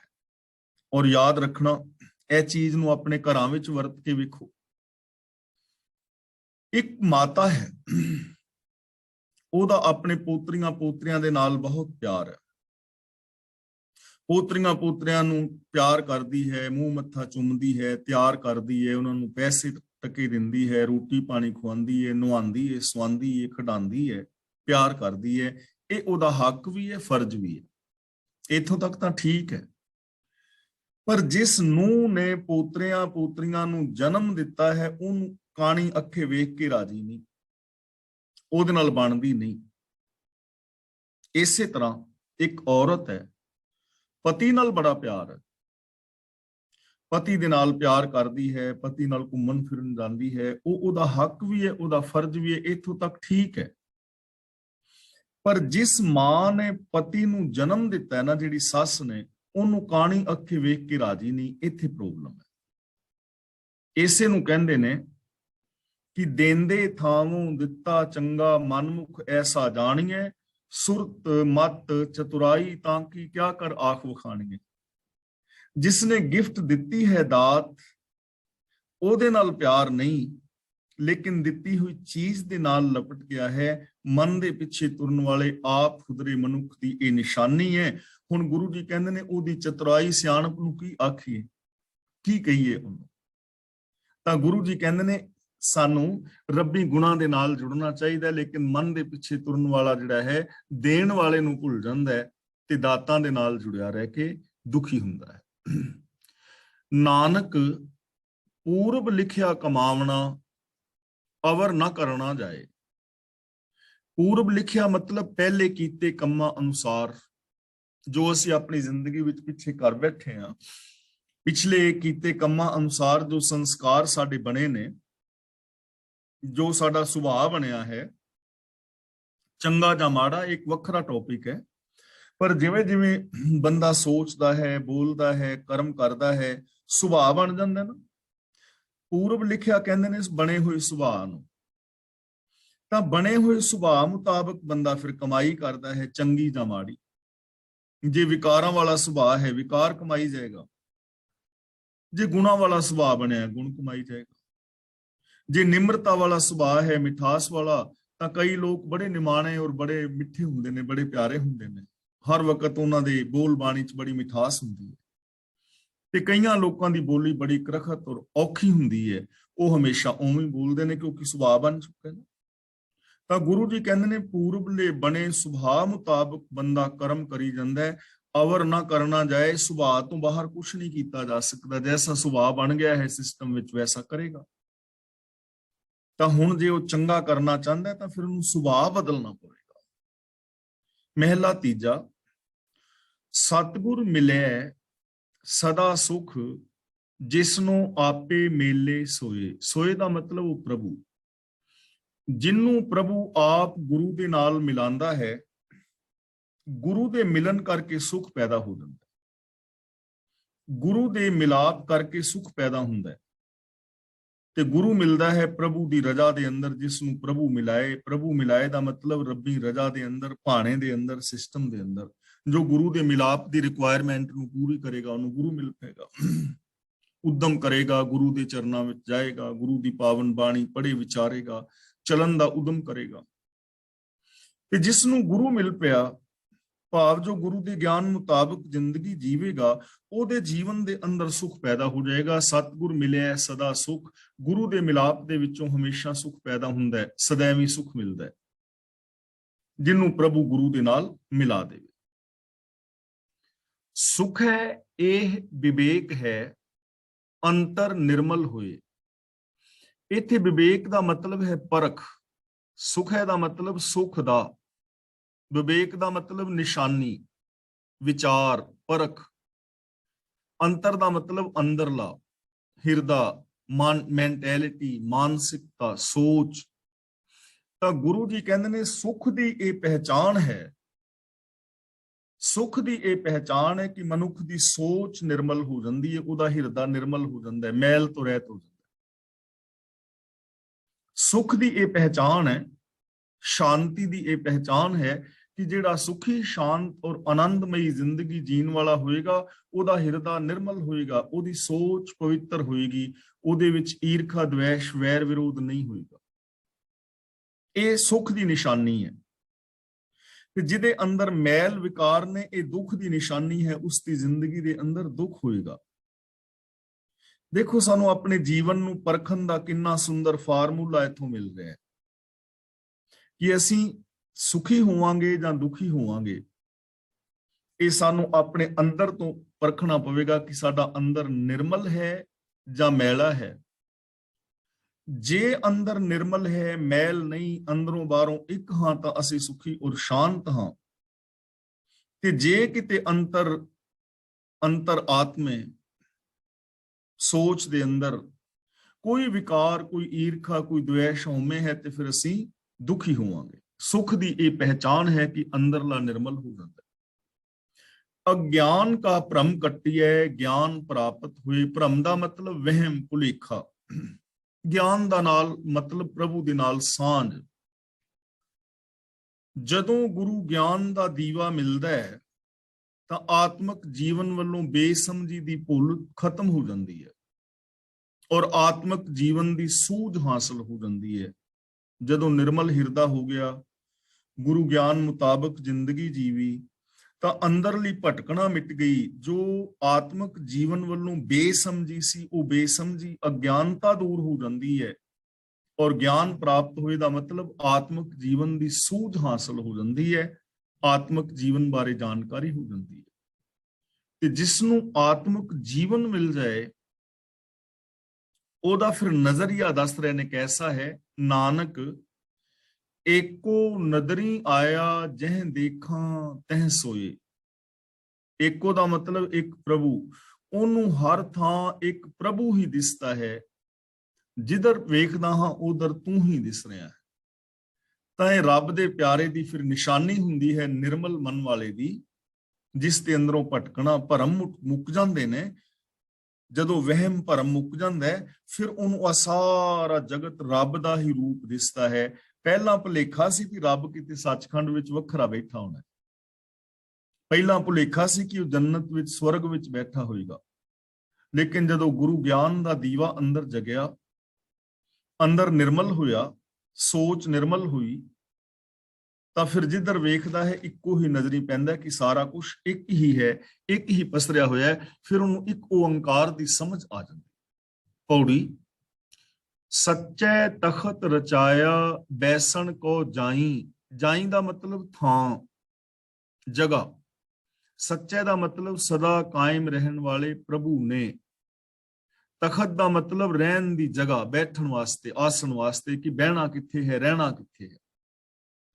ਤਾਂ ਸਦਾ ਕਾਇਮ ਰਹਿਣ ਵਾਲੇ ਪ੍ਰਭੂ ਨੇ ਇਹ ਜਗਤ ਰੂਪ ਤਖਤ ਆਪਣੇ ਬੈਠਣ ਲਈ ਥਾਂ ਬਣਾਇਆ। ਇਹ ਦਿਸਦਾ ਜਿਹੜਾ ਜਗਤ ਹੈ ਨਾ, ਪੂਰਾ ਨਿੱਕੇ ਜਿਹੇ ਕਿਣਕੇ ਤੋਂ ਲੈ ਕੇ ਵੱਡੀਆਂ ਆਕਾਸ਼ ਗੰਗਾਵਾਂ ਤੱਕ, ਅਨੰਤ ਮਿਲੀਅਨ ਟ੍ਰਿਲੀਅਨ ਲਾਈਟ ਈਅਰ ਤੱਕ ਫੈਲੇ ਹੋਏ ਬ੍ਰਹਿਮੰਡ ਨੂੰ ਆਪਣੇ ਰਹਿਣ ਦਾ ਤਖਤ ਬਣਾਇਆ। ਇਹ ਉਹਦਾ ਤਖਤ ਤੇ ਬਹਿਣ ਦੀ ਥਾਂ ਹੈ, ਯਾਨੀ ਇਸ ਦੁਨੀਆ ਤੋਂ ਵੱਖਰਾ ਨਹੀਂ ਹੈ। ਸਭ ਕੁਛ ਆਪੇ ਆਪ ਹੈ, ਗੁਰ ਸ਼ਬਦ ਸੁਣਾਈ। ਹੁਣ ਦੇਖੋ ਕਿੰਨੇ ਸੌਖੇ ਅਰਥ ਨੇ ਨਾ। ਸਭ ਕੁਛ ਆਪੇ ਆਪ ਹੈ, ਕਿ ਹਰੇਕ ਚੀਜ਼ ਉਸ ਪ੍ਰਭੂ ਦਾ ਆਪਣਾ ਹੀ ਸਰੂਪ ਹੈ। ਸਭ ਕੁਝ ਜੋ ਦਿਸ ਰਿਹਾ ਹੈ ਇਹ ਆਪ ਰੱਬ ਹੀ ਹੈ, ਉਹਦਾ ਹੀ ਸਰੂਪ ਹੈ। ਹੁਣ ਇੰਨੇ ਸਾਫ਼ ਸੁਥਰੇ ਪ੍ਰਮਾਣ ਹੁੰਦਿਆਂ, ਇੰਨੇ ਸੌਖੇ ਅਰਥਾਂ ਵਾਲੀ ਬਾਣੀ ਹੁੰਦਿਆਂ ਵੀ ਜੇ ਕੋਈ ਇਸ ਜਗਤ ਤੋਂ ਰੱਬ ਨੂੰ ਵੱਖਰਾ ਮੰਨੇ, ਤਾਂ ਫਿਰ ਇਹ ਤਾਂ ਉਹਦਾ ਆਪਣਾ ਹੀ ਭੁਲੇਖਾ ਹੋ ਸਕਦਾ ਹੈ ਨਾ, ਜਾਂ ਆਪਣੀ ਵਿਚਾਰ ਹੋ ਸਕਦੀ ਹੈ। ਗੁਰੂ ਦੀ ਇਹ ਵਿਚਾਰ ਨਹੀਂ। ਗੁਰੂ ਜੀ ਤਾਂ ਕਹਿ ਰਹੇ ਨੇ ਸਭ ਕੁਝ ਆਪੇ ਆਪ ਹੈ। ਇਸ ਜਗਤ ਵਿੱਚ ਹਰੇਕ ਚੀਜ਼ ਪ੍ਰਭੂ ਦਾ ਆਪਣਾ ਸਰੂਪ ਹੈ। ਗੁਰ ਸ਼ਬਦ ਸੁਣਾਈ, ਗੁਰੂ ਦੇ ਸ਼ਬਦ ਨੇ। ਸੁਣਾਈ ਦਾ ਮਤਲਬ ਸੁਣਾਈ ਹੈ, ਦੱਸੀ ਹੈ। ਸ਼ਬਦ ਦਾ ਮਤਲਬ ਗਿਆਨ, ਗੁਰੂ ਦੀ ਵਿਚਾਰਧਾਰਾ। ਗੁਰੂ ਦੀ ਵਿਚਾਰਧਾਰਾ ਨੇ ਇਹ ਗੱਲ ਦੱਸੀ ਹੈ, ਗੁਰੂ ਦੇ ਗਿਆਨ ਨੇ ਇਹ ਗੱਲ ਦੱਸੀ ਹੈ, ਯਾਨੀ ਗੁਰੂ ਦੇ ਗਿਆਨ ਰਾਹੀਂ ਇਹ ਗੱਲ ਦੀ ਸਮਝ ਪੈਂਦੀ ਹੈ। ਆਪੇ ਕੁਦਰਤ ਸਾਜੀਆਂ, ਕਰ ਮਹਿਲ ਸਰਾਈ। ਸਰਾਈ ਦਾ ਮਤਲਬ ਸਰਾਵਾਂ। ਜਿਵੇਂ ਬੰਦਾ ਆਪਣੇ ਰਹਿਣ ਲਈ ਮਕਾਨ ਬਣਾਉਂਦਾ ਹੈ, ਮਹਿਲ ਬਣਾਉਂਦਾ ਹੈ, ਸਰਾਵਾਂ ਬਣਾਉਂਦਾ ਹੈ, ਤਾਂ ਗੁਰੂ ਜੀ ਕਹਿੰਦੇ ਨੇ ਆ ਸਾਰੀ ਜਿਹੜੀ ਕੁਦਰਤ ਹੈ ਇਹ ਉਹਦੀ ਮਹਿਲ ਔਰ ਸਰਾਵਾਂ ਹੀ ਨੇ, ਉਹਦੇ ਰਹਿਣ ਦੀ ਥਾਂ ਹੈ। ਇਹ ਜਗ ਸੱਚੀ ਕੀ ਹੈ ਕੋਠੜੀ, ਉੱਥੇ ਇਹ ਬਚਨ ਕਿਹਾ ਹੈ, ਇਹ ਜਗ ਸੱਚੀ ਕੀ ਹੈ ਕੋਠੜੀ, ਇੱਥੇ ਕਰ ਮਹਿਲ ਸਰਾਈ ਕਹਿ ਰਿਹਾ। ਤਾਂ ਸਾਰੀ ਕਾਇਨਾਤ ਉਸਨੇ ਆਪਣੇ ਆਪ ਤੋਂ ਪੈਦਾ ਕੀਤੀ ਹੈ ਔਰ ਕੁਦਰਤ ਦੇ ਸਾਰੇ ਜਿੰਨੇ ਵੀ ਇੱਥੇ ਕੁਛ ਵੀ ਸ਼ੈ ਹੈ ਇਹ ਮਾਨੋ ਰੱਬ ਦੀਆਂ ਆਪਣੀਆਂ ਹੀ ਮਹਿਲ ਮਾੜੀਆਂ ਨੇ। ਚੰਦ ਸੂਰਜ ਦੋਏ ਚਾਨਣੇ ਪੂਰੀ ਬਣਤ ਬਣਾਈ। ਇਸ ਸੰਸਾਰ ਦੇ ਵਿੱਚ ਜੋ ਸਾਡੀ ਇਹ ਧਰਤੀ ਹੈ, ਜਿੱਥੇ ਮਨੁੱਖ ਮਾਤਰ ਅਸੀਂ ਵਿਚਰ ਰਹੇ ਹਾਂ, ਜਿੰਨੇ ਦੀ ਸਾਨੂੰ ਸੂਝ ਸਮਝ ਹੈ, ਗੁਰੂ ਜੀ ਕਹਿੰਦੇ ਨੇ ਇੱਥੇ ਚੰਦਰਮਾ ਔਰ ਸੂਰਜ ਇਹ ਦੋਵੇਂ ਮਾਨੋ ਜਗਾਏ ਹੋਏ ਦੀਵੇ ਨੇ। ਪੂਰੀ ਬਣਤ ਬਣਾਈ ਦਾ ਮਤਲਬ ਹੈ ਜੋ ਕੁਦਰਤ ਹੈ ਇਹ ਮੁਕੰਮਲ ਇੱਕ ਬਣਤਰ ਹੈ, ਇਹਦੇ ਵਿੱਚ ਕੋਈ ਊਣਤਾਈ ਨਹੀਂ ਹੈ, ਪੂਰਨ ਹੈ, ਇਹਦੇ ਵਿੱਚ ਕੋਈ ਕਮੀ ਨਹੀਂ ਹੈ। ਆਪੇ ਵੇਖੈ ਸੁਣੇ ਆਪ ਗੁਰ ਸ਼ਬਦ ਧਿਆਈ। ਉਹ ਆਪ ਵੇਖ ਰਿਹਾ ਹੈ, ਆਪ ਸੁਣ ਰਿਹਾ ਹੈ। ਗੁਰੂ ਦੇ ਸ਼ਬਦ ਰਾਹੀਂ ਉਹਦੀ ਸਿਫਤ ਸਲਾਹ ਗਾਈ ਜਾ ਸਕਦੀ ਹੈ, ਧਿਆਨ ਵਿੱਚ ਵਸਾਇਆ ਜਾ ਸਕਦਾ ਹੈ, ਮਨ ਵਿੱਚ ਵਸਾਇਆ ਜਾ ਸਕਦਾ ਹੈ, ਆਪਣੀ ਜ਼ਿੰਦਗੀ ਦਾ ਗੋਲ ਬਣਾਇਆ ਜਾ ਸਕਦਾ ਹੈ ਗੁਰੂ ਸ਼ਬਦ ਰਾਹੀਂ। ਤਾਂ ਗੁਰੂ ਜੀ ਕਹਿੰਦੇ ਨੇ ਗੁਰੂ ਦੇ ਸ਼ਬਦ ਰਾਹੀਂ ਉਸ ਪ੍ਰਭੂ ਨੂੰ ਹਮੇਸ਼ਾ ਆਪਣੇ ਧਿਆਨ ਵਿੱਚ ਰੱਖਣਾ ਚਾਹੀਦਾ ਹੈ। ਉਹ ਆਪ ਹੀ ਵੇਖ ਰਿਹਾ ਹੈ, ਆਪ ਹੀ ਸੁਣ ਰਿਹਾ ਹੈ, ਕਿਉਂਕਿ ਸਾਰਿਆਂ ਦੇ ਅੰਦਰ ਹੈ ਨਾ ਸਭ ਹੈ ਘਟ ਰਾਮ ਬੋਲਦਾ। ਵਾਹ ਵਾਹ ਸੱਚੇ ਪਾਤਸ਼ਾਹ। ਇਹਨੂੰ ਵਾਹੋ ਵਾਹੋ ਨਹੀਂ ਪੜਨਾ ਔਰ ਵਾਹ ਵਾਹ ਵੀ ਨਹੀਂ ਪੜਨਾ। ਜਦੋਂ ਅਸੀਂ ਵਾਹ ਬੋਲਦੇ ਨਾ, ਧਿਆਨ ਨਾਲ ਸੁਣਿਓ ਵਾਹ, ਤਾਂ ਹਾਹੇ ਨਾਲ ਕੰਨਾ ਲੱਗ ਰਿਹਾ ਹੈ, ਹਾਹੇ ਨਾਲ ਕੰਨਾ ਨਹੀਂ ਲਾਣਾ। ਵੱਵੇ ਦੇ ਨਾਲ ਜੋ ਕੰਨਾ ਹੈ, ਇਸ ਵੱਵੇ ਨੂੰ ਥੋੜਾ ਜਿਹਾ ਲਮਕਾ ਲਓ। ਵਾਹ ਵਾਹ ਸੱਚੇ ਪਾਤਸ਼ਾਹ, ਤੂੰ ਸੱਚੀ ਨਾਈ। ਨਾਈ ਦਾ ਮਤਲਬ ਵਡਿਆਈ, ਤੂੰ ਦਾ ਮਤਲਬ ਤੇਰੀ, ਵਾਹ ਦਾ ਮਤਲਬ ਅਸ਼ਚਰਜ। ਕਿ हे ਸਦਾ ਥਿਰ ਰਹਿਣ ਵਾਲੇ ਪ੍ਰਭੂ, ਤੂੰ ਅਸ਼ਚਰਜ ਹੈ, ਅਸ਼ਚਰਜ ਹੈ, ਤੇ ਤੇਰੀ ਵਡਿਆਈ ਸੱਚੀ ਹੈ, ਤੇਰੀ ਵਡਿਆਈ ਸਦਾ ਕਾਇਮ ਰਹਿਣ ਵਾਲੀ ਹੈ, ਤੇਰੀ ਸ਼ੋਭਾ ਵੀ ਸੱਚੀ ਹੈ। ਸ਼ਲੋਕ ਕਬੀਰ ਮਹਿੰਦੀ ਕਰਕੇ ਘਾਲਿਆ, ਆਪ ਪਿਸਾਏ ਪਿਸਾਏ। ਆਪ ਦਾ ਮਤਲਬ ਆਪਣੇ ਆਪ ਨੂੰ। ਕਬੀਰ ਜੀ ਕਹਿੰਦੇ ਨੇ ਮੈਂ ਆਪਣੇ ਆਪ ਨੂੰ ਮਹਿੰਦੀ ਬਣਾ ਕੇ, ਘਾਲਿਆ ਦਾ ਮਤਲਬ ਘਾਲ ਕਮਾਈ ਕੀਤੀ, ਆਪਣੇ ਆਪ ਨੂੰ ਪੀ ਪੀ ਕੇ ਘਾਲ ਕਮਾਈ ਕੀਤੀ। ਹੁਣ ਇੱਥੇ ਨਾ ਥੋੜਾ ਜਿਹਾ ਅੰਤਰੀਵ ਭਾਵ ਨੇ, ਇਹ ਚੀਜ਼ ਨੂੰ ਸਮਝ ਲੈਣਾ। ਕਬੀਰ ਜੀ ਉਹਨਾਂ ਲੋਕਾਂ ਦੀ ਗੱਲ ਕਰ ਰਹੇ ਨੇ ਜਿਹੜੇ ਬਹੁਤ ਕਠਨ ਸਾਧਨਾਵਾਂ ਕਰਦੇ ਨੇ ਨਾ।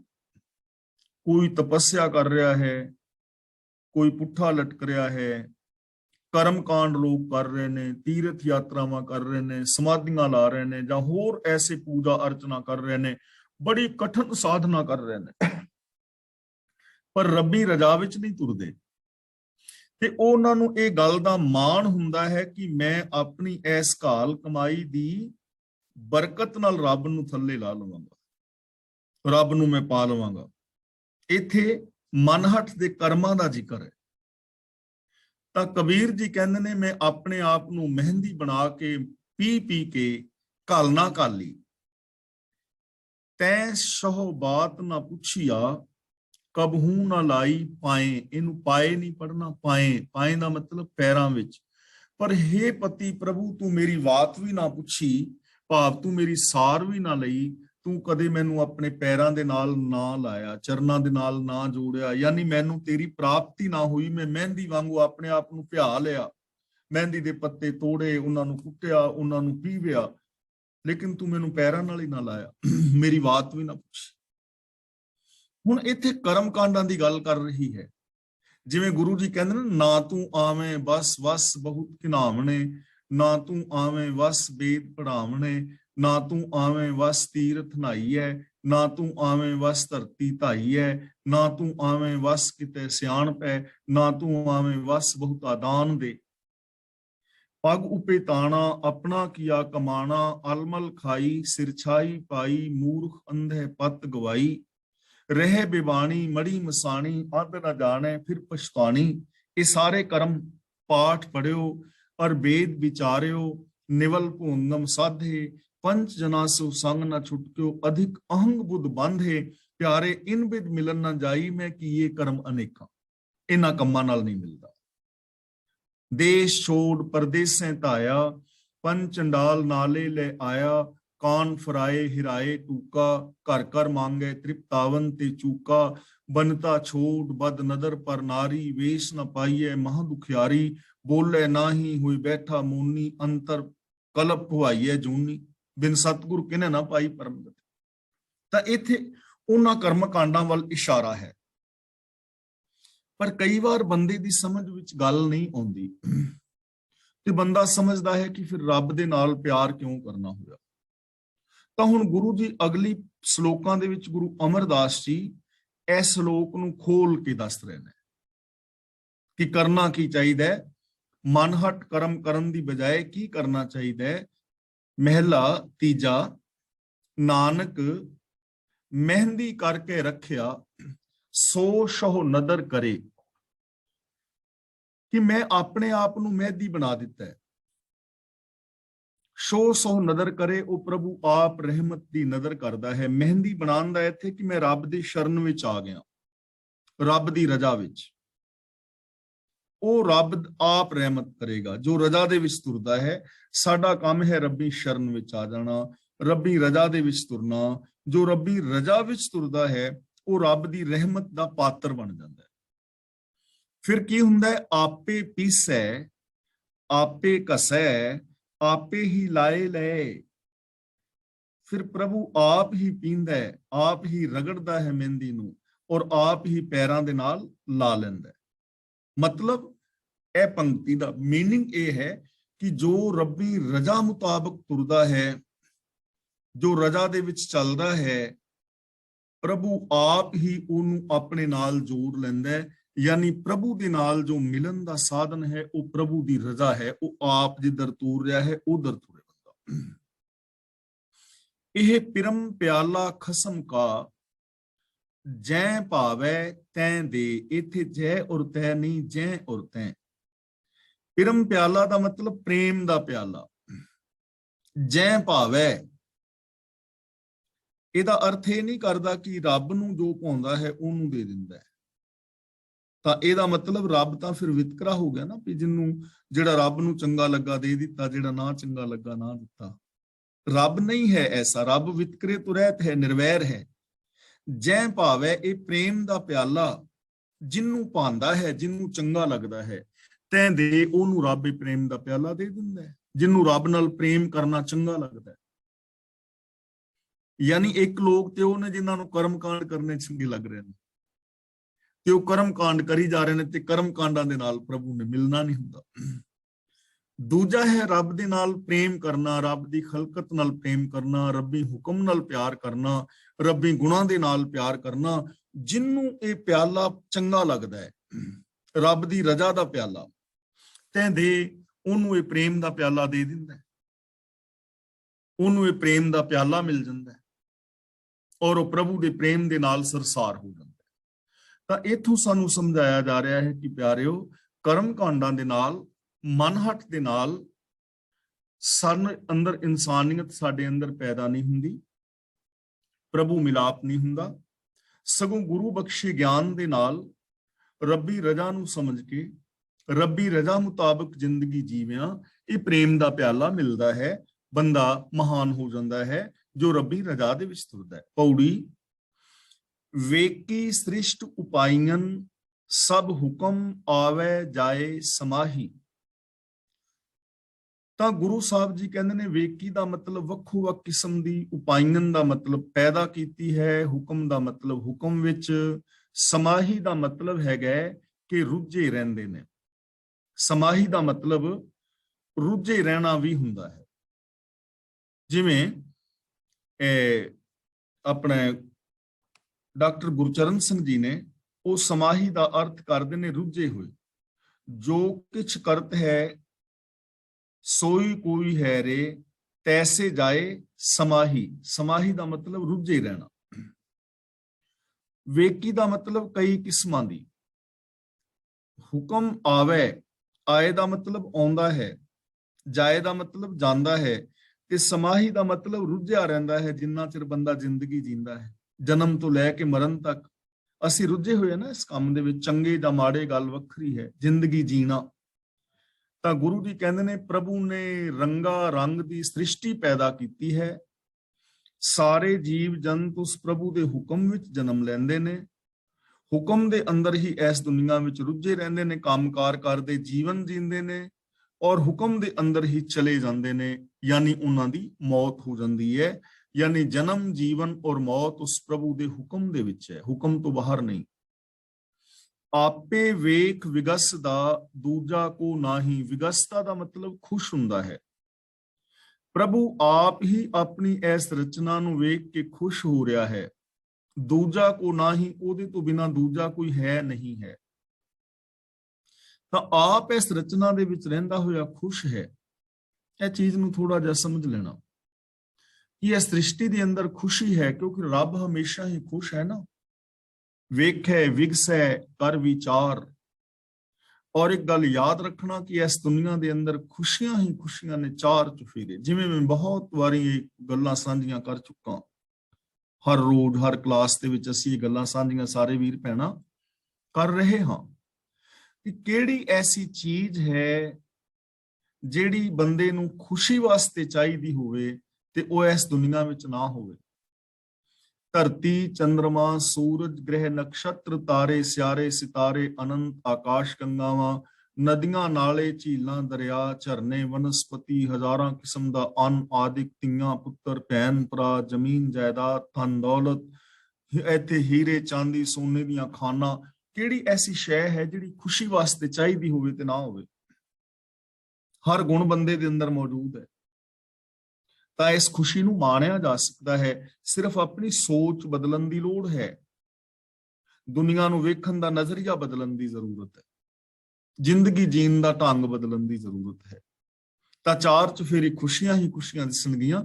ਤਾਂ ਗੁਰੂ ਜੀ ਕਹਿੰਦੇ ਨੇ ਆਪ ਹੀ ਇਸ ਸੰਸਾਰ ਨੂੰ ਪੈਦਾ ਕਰਕੇ ਸੰਭਾਲਦਾ ਖੁਸ਼ ਹੋ ਰਿਹਾ ਹੈ। ਦੂਜਾ ਕੋਈ ਹੋਰ ਨਹੀਂ ਹੈ, ਉਹ ਸਭ ਦੇ ਵਿੱਚ ਹੈ। ਜਿਉਂ ਭਾਵੇ त्यों रख तू गुर शब्द बुझाही। बुझाही दा मतलब तू समझ देंदा है। जिवें तैनू चंगा लगे तिवें जीवां नू तू रख ते आप ही तू जीवां नू गुरु दे राही मत दिंदा है। जिवें तैनू भाउंदा है तिवें ही चलांदा है, तिवें ही ये हुक्म है। पर गुरु दे शब्द राही गुरु दे ज्ञान राही सानू इस चीज दी समझ पैंदी है कि हर चीज रब्बी हुक्म दे अंदर है। रब्बी हुक्म दे अंदर असी सुख शांति आनंद आदि मान सकते हैं। रब्बी हुक्म का मतलब जो कुदरत दे बजवें नियम ने। सबना तेरा जोर है ज्यों भावै तिवें चलाही। चलाही का मतलब चलांदा है। जोर का मतलब आसरा। हे प्रभु सब जीवां नू तेरा ही आसरा है। जिवें तैनू भाउंदा है तिवें ही तू जीवां नू चलांदा है। भाव की सारी सृष्टि कुदरती जो बजवें नियम ने उन्हां दे अंदर काम कर रही है, नियमां तो बाहर नहीं। तुद जेवड मैं नाहे को किस आख सुनाई। सुनाई का मतलब मैं सुनावा कि हे प्रभु मैनू तेरे जेडा वड्डा होर कोई दिसता नहीं। तुद जेवड मैं नाहे को, तेरे जेडा वड्डा तेरे वर्गा महान तेरे वर्गा दयालु रहमत दा घर मैनू होर कोई दिसता नहीं कि किस दी बाबत आख के दसा कि वो बंदा तेरे जेटा है, वो फला इंसान तेरे जेटा है, कोई देवी देवता कोई पीर मड़ी कबर बाबा कि वो तेरे वर्गा है जां तेरे तो वड्डा है। किनू आखां किनू दसा किदे अगे सुनावा। तेरे जेडा वड्डा मेरे वास्ते कोई नहीं है। तू महान है और मैं तेरी रजा पाने दे विच ही चल सकदा हां। किसनू मैं ये गल आख के वर्णन करके दसा। भाव कि प्रभु सब तो वड्डा और महान है ते उस प्रभु दी रजा पाने दे विच जीवन जी के असी अपने जीवन नू सुखी और शांत कर सकते हैं। गुरु दी रहमत और बख्शिश करन कि असी गुरु पातशाह जी दी पावन बाणी नू आप पढ़िए। गुरबाणी दी विचार असी आप करिए और गुरबाणी मुताबिक जिंदगी जी के अपने जीवन नू सफल और सुचा करन दा यतन करिए। ਤਾਂ ਅੱਜ ਦੀ ਵਿਚਾਰ ਮੈਂ ਇੱਥੇ ਸਮਾਪਤ ਕਰਦਾ ਜੀ।